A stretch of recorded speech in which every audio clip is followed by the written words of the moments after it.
गर्भावस्था, मासिक धर्म, स्तनपान कराने वाली महिलाओं को वैक्सीन लगाने चाहिए या नहीं? क्या प्रजनन क्षमता पर बुरा असर डालता है वैक्सीन? जवाब जाने WHO की डॉक्टर सौम्या स्वामीनाथन से। थर्ड वेव की आशंकाओं के बीच टीकाकरण अभियान को तेज करने को ही कोरोना वायरस के दुष्प्रभाव से बचने का कारगर उपाय माना जा रहा है, लेकिन इसको लेकर भ्रांतियां भी हैं। भारत सहित कई देशों में ऐसे लोगों की संख्या कम नहीं है जो टीका लगाने से अभी भी परहेज कर रहे हैं। इसको लेकर कंफ्यूजन भी खूब है। मसलन स्तनपान कराने वाले शिशुओं, गर्भवती महिलाओं या गर्भवती होने की योजना बना रही महिलाओं और मासिक धर्म वाली महिलाओं को टीका नहीं लगवाना चाहिए, आदि आदि। वैक्सीन लगाने से प्रजनन क्षमता घट जाती है जैसे सवाल भी लोगों के मन में खूब उठ रहे हैं। तो आइए जानने की कोशिश करते हैं इन बातों में कितनी सच्चाई है और एक्सपर्ट्स का इस बारे में क्या कहना है। उन टीकाकरण को लेकर उनका क्या मार्गदर्शन, दिशा निर्देश है, यह भी जानते हैं। WHO की chief scientist doctor Soumya Swaminathan से जानते हैं इन सवालों का जवाब। पहले ये वीडियो देखें।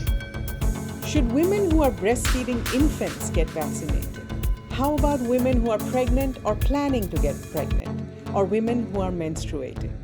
Hello and welcome to Science in 5. I'm Vismita Gupta Smith, and we are going to get these answers for you from WHO's chief scientist, Dr. Soumya Swaminathan, today. Welcome, Soumya. Hello, Vismita. Soumya, my first question to you is women who are breastfeeding infants, what is the advice for them? Should they get vaccinated? Yes, the answer is yes. So, women who have given birth and who are breastfeeding their babies can take the vaccine, should take the vaccine when it becomes available to them. There is no risk at all because all the vaccines that are being used presently, none of them have the live virus in it, and so there's no risk of transmission through the breast milk. In fact, the antibodies that the mother has can go through the breast milk to the baby and may only serve, maybe to protect the baby a little bit, but there's absolutely no harm. It's very safe, and so women who are breastfeeding can definitely take the vaccines that are currently available.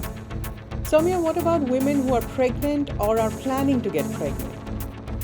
Yeah, that's really important because pregnancy, of course, is a very special situation because we're concerned about the health of the mother, but also about the health of the fetus, the unborn child.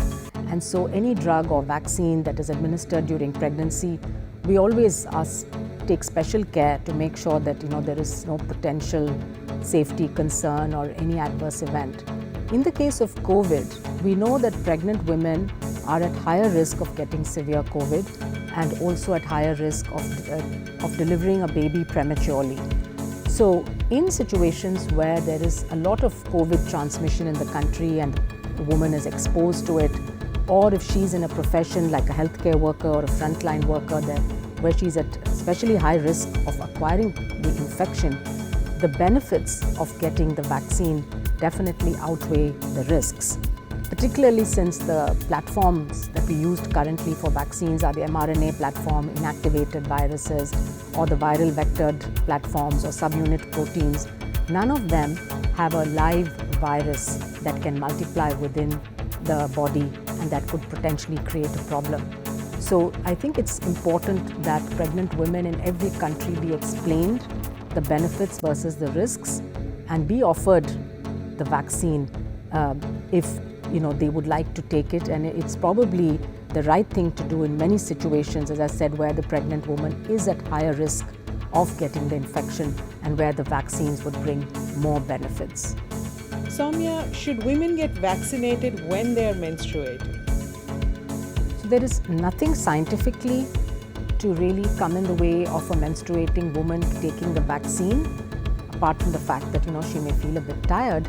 But if that's the date on which you have a vaccine appointment and you happen to have your periods, there's absolutely no problem in going ahead and getting the vaccine. Soumya, we hear a lot of misinformation about vaccines and fertility and infertility. Could you please explain the science behind this? Yes, it's a common myth, and I should start by saying that there is absolutely no scientific evidence or truth behind this concern that vaccines somehow interfere with fertility, either in men or in women. Because what vaccines do is they stimulate an immune response against that particular protein or antigen of that virus or bacteria. So in this case, the COVID vaccines stimulate both antibody response and a cell-mediated immune response against the spike protein of the SARS-CoV-2 virus. So there is no way in which they could interfere with the functioning of the reproductive organs in either men or women. So I think people can rest assured that these vaccines in no way interfere with fertility. Thank you, Soumya. That was Dr. Soumya Swaminathan in Science in 5 today. Until next time then, stay safe, stay healthy and stick with science. आपने video में सुना इस सवाल का जवाब कि क्या शिशुओं को स्तनपान कराने वाली महिलाओं को टीका लगवाना चाहिए। डॉक्टर सौम्या स्वामीनाथन का जवाब आपने सुना। उनका जवाब हाँ था। अपने इस हाँ जवाब के पक्ष में उन्होंने कहा, जिन महिलाओं ने जन्म दिया है और जो अपने बच्चों को स्तनपान करा रही हैं वे वैक्सीन ले सकती हैं। जब यह वैक्सीन उनके लिए उपलब्ध हो जाए तो उन्हें ले लेना चाहिए। इसमें बिल्कुल भी खतरा नहीं है, क्योंकि अभी जितने भी टीके लग रहे हैं उनमें से किसी में भी जीवित वायरस नहीं है और इसलिए स्तन के दूध के माध्यम से संचरण का कोई खतरा नहीं है। वास्तव में माँ के पास जो एंटीबॉडी होते हैं वे स्तन के दूध के माध्यम से बच्चे तक जा सकते हैं और शायद बच्चे की थोड़ी सी रक्षा करने के लिए ही काम कर सकते हैं, लेकिन बिल्कुल कोई नुकसान नहीं है।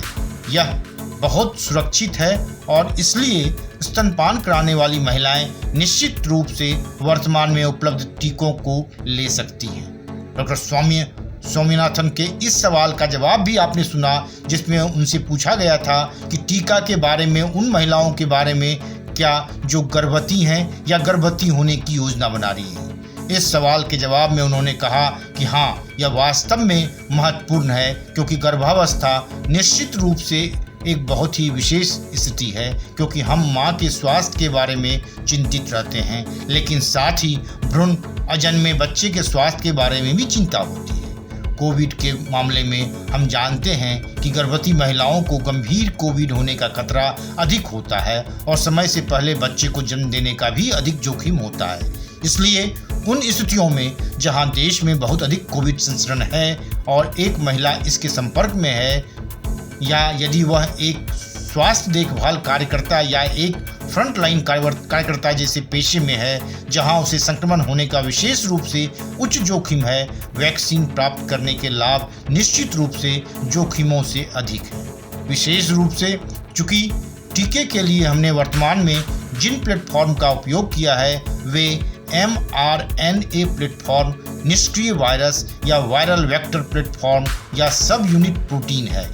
उनमें से कोई भी जीवित वायरस नहीं है जो शरीर के भीतर कई गुना कर सकता है और संभावित रूप से एक समस्या पैदा कर सकता है। इसलिए मुझे लगता है कि यह महत्वपूर्ण है कि हर देश में गर्भवती महिलाओं को लाभ बनाम जोखिमों के बारे में बताया जाए और उन्हें वैक्सीन की पेशकश की जाए। डॉक्टर सौम्या से जब यह तीसरा सवाल पूछा गया कि क्या महिलाओं को मासिक धर्म होने पर टीका लगवाना चाहिए, इस पर उनका जवाब था कि वैज्ञानिक रूप से ऐसा कुछ भी नहीं है जो मासिक धर्म वाली महिला को टीका लगवाने के रास्ते में आ रहा है।